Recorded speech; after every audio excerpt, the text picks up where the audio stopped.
मुख्यमंत्री नीतीश कुमार जी, आज आपका जन्मदिन है।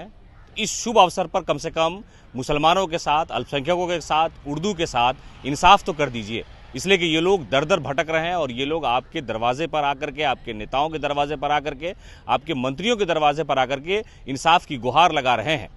दरअसल ये पूरा मामला बिहार विधान परिषद का है, जहां पर आरजेडी के एमएलसी कारी सुहैब ने मुख्यमंत्री नीतीश कुमार की मौजूदगी में अल्पसंख्यक के कई सारे मुद्दों को उठाते हुए मुख्यमंत्री नीतीश कुमार और उनकी सरकार से जवाब मांगा। उन्होंने कहा कि मुख्यमंत्री नीतीश कुमार, जन्मदिन है आपका, हम ये दुआ करते हैं कि आपकी उम्र लंबी हो, लेकिन साथ ही साथ आपको आखिरकार उर्दू से इतनी दुश्मनी क्यों है, आखिरकार आपको अल्पसंख्यकों से दुश्मनी क्यों है। आपको इस पूरे मामले पर संजीदगी से गौर करना होगा।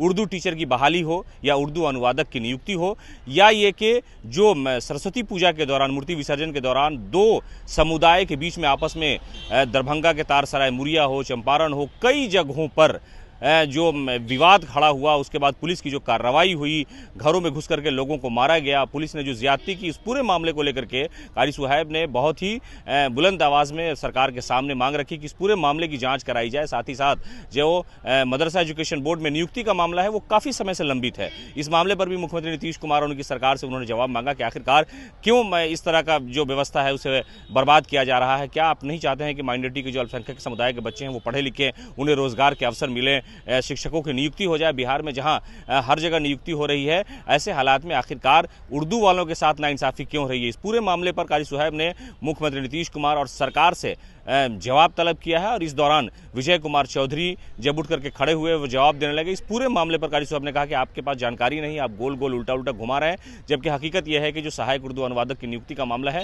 वो लंबित है। मात्र 149 लोगों की बहाली करके आपने अपनी पीठ थपथपा ली। इस पूरे मामले पर उर्दू के शिक्षकों की नियुक्ति का मामला हो या उर्दू अनुवादक की नियुक्ति का मामला हो, दंगा फसाद का मामला हो, माइनॉरिटी के घरों पर हमले का मामला हो, इस पूरे मामले को लेकर के आरजेडी के एमएलसी कारी सुहैब ने सरकार के सामने आवाज बुलंद की और इस पूरे मामले पर मुख्यमंत्री की मौजूदगी में सरकार से जवाब तलब करने की कोशिश की।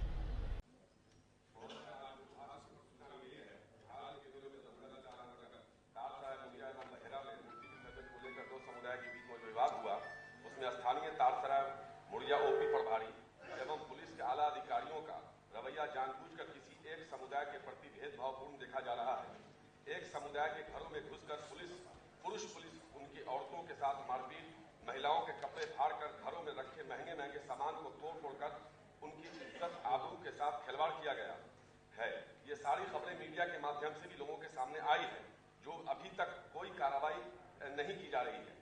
उससे साफ पता चलता है कि एक विशेष समुदाय को टारगेट कर उसको बर्बाद करने का काम किया जा रहा है। आला पुलिस अधिकारियों के द्वारा एक रणनीति के तहत किया जा रहा है। इस संबंध में जब मैं दरभंगा जिला के पुलिस महानिरीक्षक से अपने मोबाइल से वहां के हालात से रूबरू होना चाहा तो वो मेरा फोन तक रिसीव नहीं किया। मैंने मैसेज भी किया, उसके बाद भी कोई जवाब पुलिस महानिरीक्षक के द्वारा नहीं दिया गया। अंत में और एक अभी जानकारी आई है थोड़ी देर पहले कि रामनगर मुजरा मगरबी चंपारण में है, वहां भी शब-ए कदर की रात थी।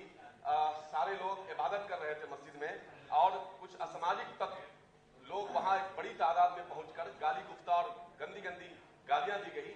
उसमें से एक बच्चा निकल के कहा कि भाई साहब लोग इबादत कर रहे हैं, शब-ए कदर की रात है, थोड़ा आगे चले जाइए। इसके लिए पूरे के पूरे लोग घुस करके मस्जिद में लोगों को मारा गया, पीटा गया। उसके बाद पुलिस आई और उन्हीं शब-ए कदर की इबादत करने वाले लोगों को उठा के ले गए। असामाजिक तत्वों पर पुलिस की कोई कार्रवाई नहीं की। इसलिए मैं सरकार से शून्यकाल के माध्यम से भेदभाव तरीके से जो एक तरफा काम किया जा रहा है, जो थाना प्रभारी एवं पुलिस उप निरीक्षक को निलंबित करते हुए पीड़ित परिवार के साथ न्याय करने के संबंध में सरकार से सदन में स्पष्ट वक्तव्य की मांग करता हूं। लगातार हम लोग इसका विरोध करते रहे। हमारे उप मुख्यमंत्री माननीय तेजस्वी जी ने शिक्षा मंत्री से कहा कि भाई ऐसा नहीं किया जा सकता, इससे तो बड़ा नुकसान हो जाएगा। लेकिन किस तरह से भी पोर्टल के ही जरिए आप जैसे भी कोई बहाली तो करते। अब सवाल यह है कि जगह है, टीचर पढ़ाने वाले है ही नहीं, तो टीचर पढ़ाने वाले नहीं है, लेकिन जब बच्चे का एग्जाम हो रहा है तो जैसे तैसे एग्जाम दे रहा है तो वो फेल कर जा रहा है। तो आप ये जानिए कि मदरसे में जो भी बच्चे होते हैं वो बहुत ही गरीब होते हैं, पुअर होते हैं, जिनके पास घर में खाने पीने को नहीं है, गरीब हैं, वो अपने बच्चों को एजुकेशन दिलाने में सक्षम नहीं है। वो मदरसे में भेजते हैं, चूंकि वहां सब कुछ मिल जाता है, उनके बच्चे पढ़ लिख लेते हैं, दीन दुनिया दोनों की तालीम से वो आरास्ता हो जाते हैं। इसलिए बड़ाए मेहरबानी, एक तो बच्चों का भी नुकसान हो रहा है और जो लोग तालीम हासिल करके नौकरी के लिए बैठे हुए हैं उनका एज भी खत्म हो रहा है। तो रोजगार भी मुहैया हो जाएगा, एक बड़ी तादाद लोगों की है। इसी तरह उर्दू अनुवादक वाला मामला है, कब से वैसे ही खाली पड़ा हुआ है, उसकी भी बहाली नहीं हो रही कई सालों से। उर्दू टीईटी बांग्ला वालों के साथ वही हश्र किया गया। आखिर कौन सी दुश्मनी है उर्दू के साथ, उर्दू वालों के साथ, उर्दू पढ़ने वालों के साथ और मदरसे वालों के साथ? ये कौन सी दुश्मनी है, मैं नहीं समझता था। मैं माननीय मुख्यमंत्री जी से गुजारिश करूंगा कि आज आपका यौम पैदाइश है, अल्लाह आपको लंबी उम्र दे, अच्छी सेहत के साथ आप इसको पर्सनल देखिए और इसको देख करके जो रुकावटें हैं उसको दूर कीजिए। बराए मेहरबानी उर्दू टीईटी बांग्ला का जो मामला है कई सालों से है, कितने लोग जख्मी हो गए, बर्बाद हो गए, उनके भी घरों में चिराग जलाने की कोशिश कीजिए। इसी तरह तालीमी मरकज के साथ भी वही हाल हुआ।